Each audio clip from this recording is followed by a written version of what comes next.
Connect the master test jumper, or MTJ, to the detector.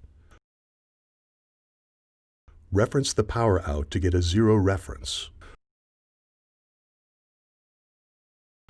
The two wavelengths selected are 1300 and 1550, which are typical for single-mode testing.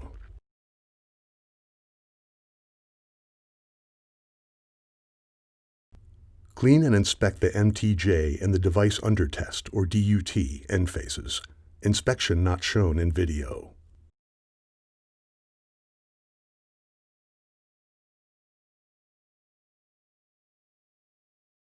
Use a mating adapter to connect the MTJ to the DUT.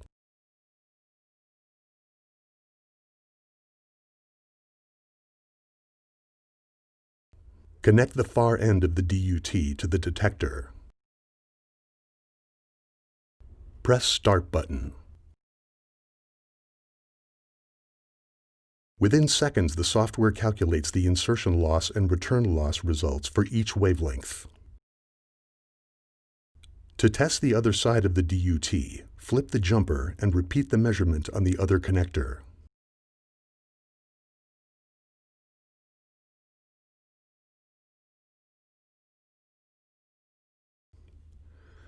This is the preferred and most common method for factory testing, as it returns discrete IL values for each individual connector.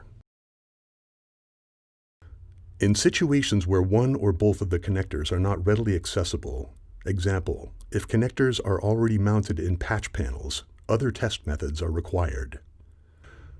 For advice on proper test methods for your application, please contact the technical experts at Fiber Optic Center.